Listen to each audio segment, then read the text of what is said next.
Assalamualaikum warahmatullahi wabarakatuh. Waalaikumsalam. Di sini saya ingin mempresentasikan tugas kelompok konsultasi paralel dan yang dimana untuk anggotanya itu ada saya, Fionistus Sabrino, yang kedua ada Adrian Maulana, yang ketiga ada Bagus Handiansyah, dan yang terakhir ada Dimas Indra Gunawan. Oke. Bab 1, pengantar komputasi paralel dan terdistribusi. Komputasi paralel dan terdistribusi merupakan pendekatan modern untuk meningkatkan kemampuan sistem komputer dalam menyelesaikan permasalahan yang kompleks. Komputasi paralel memanfaatkan beberapa prosesor atau IC yang secara bersama membuat komputasi. Sedangkan komputasi terdistribusi memanfaatkan banyak komputer yang saling terhubung melalui jaringan untuk bekerja sebagai satu kesatuan. 2. Pendekatan ini muncul sebagai solusi atas keterbatasan komputasi sequential yang hanya mengeksekusi instruksi secara berurutan. Meskipun mampu meningkatkan performa dan skalabilitas, tidak semua masalah dapat diparalelkan karena adanya ketergantungan antar anggota. Bab 2. Sejarah dan evaluasi sistem komputasi. Perkembangan sistem komputasi dimulai dari era mainframe dan batch processing yang fokus pada prosesan tugas secara terpusat. Seiring waktu, muncul konsep time sharing yang memungkinkan banyak pengguna mengakses satu komputer secara interaktif. Evolusi kemudian berlanjut ke multiprosesor, clustering computing, dan grid computing yang memungkinkan kerjasama banyak prosesor maupun komputer dengan mengerjakan tugas yang lebih besar. Saat ini, cloud computing dan edge computing menjadi fondasi utama sistem modern karena mampu menyediakan daya komputasi yang fleksibel, scalable, dan responsif terhadap kebutuhan penggunaan. Bab 3. Dasar teori paralelisme. Paralelisme merupakan konsep dasar yang memungkinkan beberapa pekerjaan dijalankan secara bersamaan untuk meningkatkan efisiensi dan kecepatan. Dalam teori paralelisme dikenal sebagai antara konkurensi dan paralelisme, di mana konkurensi berfungsi pada pengelolaan banyak tugas secara bersamaan. Sedangkan paralelisme menekankan eksekusi simultan pada perangkat kelas yang berbeda. Implementasi paralelisme dapat dikenal sebagai pembagian tugas atau task paralelisme. Berupa pembagian data paralelisme, maupun prosesan bertahap menggunakan pipeline. Tingkat keberhasilan paralelisme sangat dipengaruhi oleh granularitas tugas dan adanya dependensi data maupun kontrol yang membatasi eksekusi secara paralel.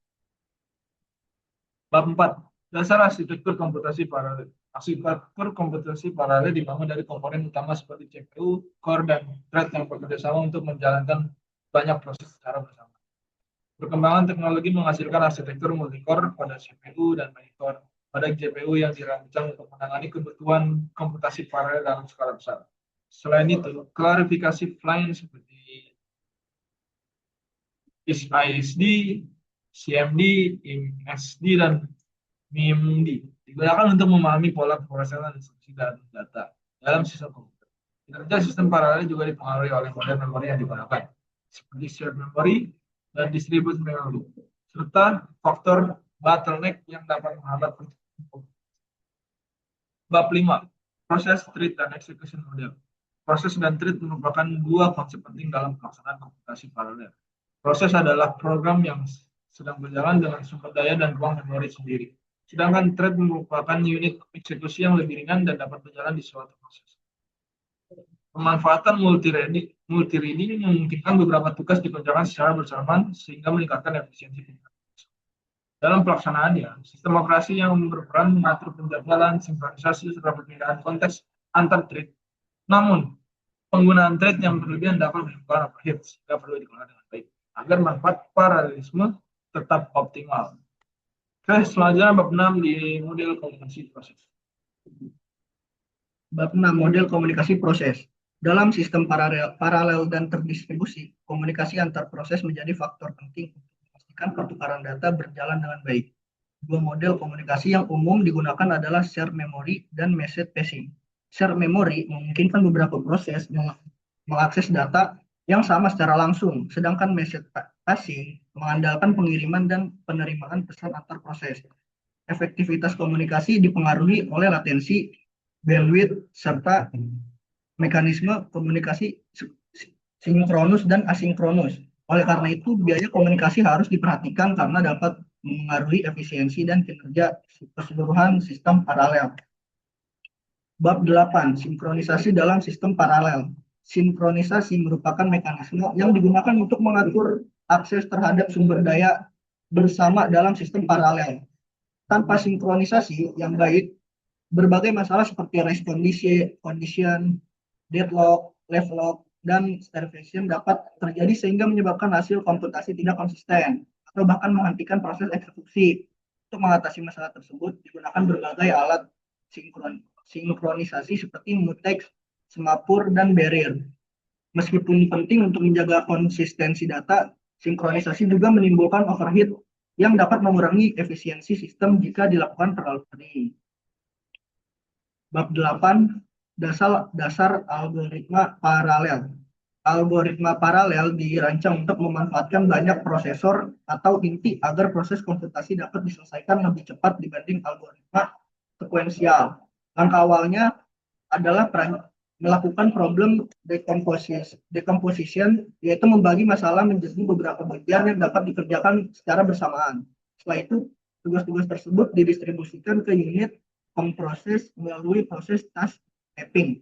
Kinerja algoritma paralel dipengaruhi oleh overhead, komunikasi, dan sinkronisasi, sehingga diperlukan keseimbangan antar tingkat paralelisme dan biaya tambahan yang muncul. Keberhasilan algoritma biasanya diukur melalui speed up dan scalability yang menunjukkan peningkatan performa sistem.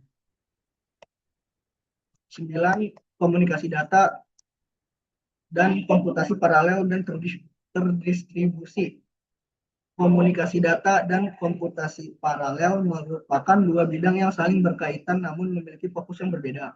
Komunikasi data berfokus pada proses pengiriman informasi antar perangkat melalui jaringan dengan tujuan menjaga keandalan dan efisiensi transmisi data. Sementara itu, komputasi paralel dan terdistribusi berfokus pada pembagian serta pemrosesan tugas komputasi untuk meningkatkan performa dan skalabilitas sistem.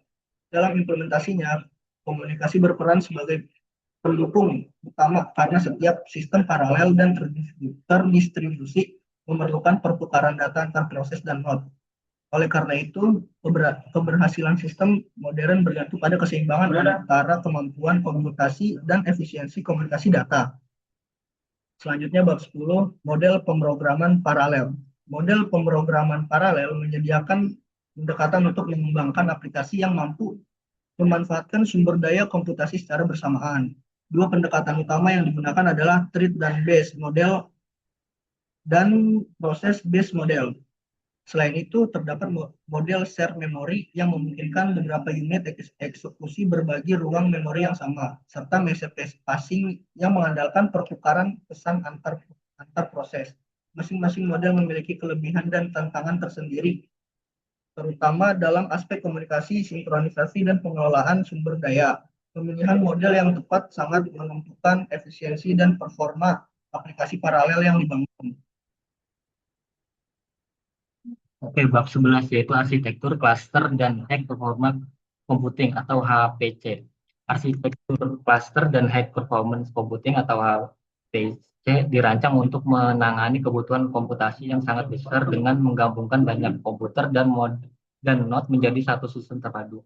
Dalam cluster computing, setiap node bekerja bersama melalui jaringan untuk menjalankan tugas secara paralel sehingga mampu meningkatkan performa dan skalabilitas sistem. Keberhasilan HPC sangat dipengaruhi oleh kualitas interkoneksi jaringan, mekanisme penjadwal tugas atau stakeholder, serta pengelolaan sumber daya yang efisien. Selain itu, pendekatan hybrid programming yang menggabungkan MPI dan OpenMP banyak digabungkan untuk memaksimalkan pemanfaatan sumber daya komputasi modern. Teknologi HPC saat ini telah diterapkan secara luas dalam bidang riset ilmiah, kecerdasan buatan, industri energi, dan analisis data skala besar. Bab 12 yaitu konsep OpenMP. OpenMP merupakan salah satu model pemrograman paralel yang dirancang untuk sistem dengan arsitektur shared memory. Konsep dasarnya menggunakan model fork join, yaitu program berjalan secara serial terlebih dahulu, kemudian membuat beberapa thread untuk mengeksekusi tugas secara paralel sebelum kembali bergabung menjadi satu alur eksekusi dalam OpenMP. Dalam OpenMP, pengelolaan thread serta penggunaan variabel share dan private menjadi aspek penting untuk menjaga efisiensi dan konsistensi data. Selain itu, mekanisme sinkronasi digunakan untuk menghindari konflik serta akses terhadap sumber daya bersama. Meskipun mudah digunakan dan efektif pada sistem multicore, OpenMP memiliki keterbatasan dalam lingkungan komputasi terdistribusi berskala besar. Kemudian bab 13 yaitu konsep MPI atau Distributed Thinking, yaitu MPI atau Message Passing Interface merupakan model pemrograman yang banyak digunakan pada sistem komputasi terdistribusi. Berbeda dengan OpenMP yang menggunakan thread dan memori bersama. MPI bekerja dengan proses-proses independen yang memiliki ruang memori saling masing-masing dan berkomunikasi melalui pertukaran pesan. Tiap proses memiliki identitas unik yang disebut rank untuk mengatur peran dan sistem. MPI mendukung komunikasi point-to-point atau P2P maupun collective communication yang memungkinkan pertukaran data secara efisien pada banyak prosesnya sekaligus. Dengan skalabilitas yang tinggi, MPI menjadi fondasi utama dalam pengembangan aplikasi pada cluster computing dan sistem HPC modern. Dan bab 14 yaitu sistem terdistribusi modern. Sistem terdistribusi modern merupakan kumpulan komputer independen yang karakteristik utamanya yaitu sistem ini meliputi kemampuan menjalankan banyak proses secara bersamaan, komunikasi melalui jaringan, serta tidak adanya pengendali tunggal yang mengatur seluruh komponen. Untuk meningkatkan kenyamanan pengguna, sistem terdistribusi menerapkan berbagai bentuk transparansi sehingga kompleksitas internal dapat disembunyikan. Selain itu, konsep fault tolerant dan replikasi data digunakan untuk menjaga ketersediaan layanan meskipun terjadi kegagalan pada sebagian komponen sistem. Perkembangan teknologi seperti cloud computing, big data, edge computing, dan layanan digital modern merupakan contoh nyata penerapan sistem terdistribusi dalam kehidupan saat ini. Oke. Yang terakhir yaitu kesimpulan. Komputasi paralel dan terdistribusi merupakan solusi penting untuk menghadapi kebutuhan komputasi modern yang semakin kompleks dan berskala besar. Komputasi paralel berfokus pada peningkatan performa melalui eksekusi tugas secara simultan, sedangkan komputasi terdistribusi menekankan skalabilitas melalui kerjasama banyak komputer yang terhubung dalam jaringan. Keberhasilan penerapannya sangat dipengaruhi oleh aspek komunikasi, sinkronasi, arsitektur sistem, serta model pemrograman yang digunakan. Dengan dukungan teknologi seperti OpenMP, MPI, cluster computing, dan HPC, sistem modern mampu menyelesaikan permasalahan yang sebelumnya sulit ditangani oleh satu komputer saja. Perkembangan ini menjadi fondasi utama bagi berbagai teknologi masa kini, seperti cloud computing, kecerdasan buatan atau AI, dan analisis data skala besar. Mungkin cukup sekian untuk presentasi kita, kurang lebihnya mohon maaf. Wassalamualaikum warahmatullahi wabarakatuh. Waalaikumsalam.